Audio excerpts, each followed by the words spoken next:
નમસ્કાર મિત્રો, દેશ દુનિયા અને ગુજરાતના સૌથી મોટા સમાચાર જાણવા માટે વિડીયોને એક લાઇક કરી ઓનલી ગુજરાત ન્યૂઝ ચેનલને સબસ્ક્રાઇબ કરી દેજો। ગુજરાતમાં હાલમાં પશ્ચિમથી ઉત્તર પશ્ચિમ તરફ પવન ફૂંકાઈ રહ્યા છે। ગુજરાતમાં ભારે ગરમી પડી રહી છે, ત્યારે હવામાન વિભાગ અને હવામાન નિષ્ણાંત અંબાલાલ પટેલે ગુજરાતીઓ માટે રાહતના સમાચાર આપ્યા છે। ગુજરાતમાં 2 દિવસ વરસાદની આગાહી કરવામાં આવી છે।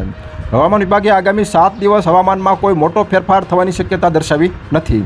આગામી 7 દિવસ ગુજરાતના કેટલાક વિસ્તારોમાં 40 ડિગ્રીથી વધુ તાપમાન નોંધાય તેવી શક્યતા છે।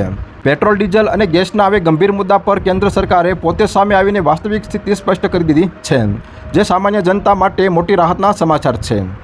ભારત સરકારના પેટ્રોલિયમ અને કુદરતી ગેસ મંત્રાલય દ્વારા સત્તાવાર નિવેદન જાહેર કરીને દેશને ખાતરી આપવામાં આવી છે કે ઈંધણનો ભંડાર સંપૂર્ણપણે સુરક્ષિત છે।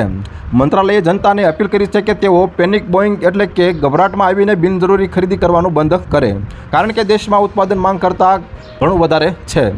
સોશિયલ મીડિયા પર વડાપ્રધાન નરેન્દ્ર મોદી અને ઇટાલિયન પીએમ જોર્જિયા મેલોની વચ્ચે મેલોડી ટ્રોફી એક્સચેન્જનો વિડીયો વાયરલ થયા બાદ પાર્લે પ્રોડક્ટ્સે આ ટ્રોફીનું ઉત્પાદન યુદ્ધના ધોરણે વધારી દીધું છે। કંપનીના વાઇસ પ્રેસિડેન્ટ મયંક શાહે ગુરુવારે આ અંગે સત્તાવાર માહિતી આપી હતી। તેમણે જણાવ્યું કે પીએમ મોદી દ્વારા આ સ્વદેશી બ્રાન્ડને મળેલા વૈશ્વિક સમર્થનને કંપની હવે વધુ આગળ લઈ જશે।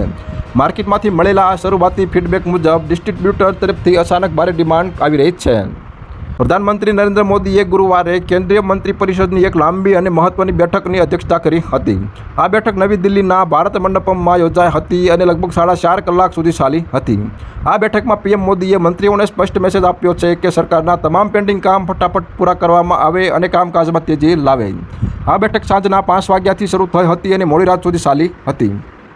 તો બસ અત્યાર માટે આટલું જ મિત્રો, ફરી મળીશું નવી અપડેટ સાથે। તે પહેલાં વિડીયોને લાઇક કરી ઓનલી ગુજરાત ન્યૂઝ ચેનલને સબસ્ક્રાઇબ કરવાનું ભૂલતા નહીં।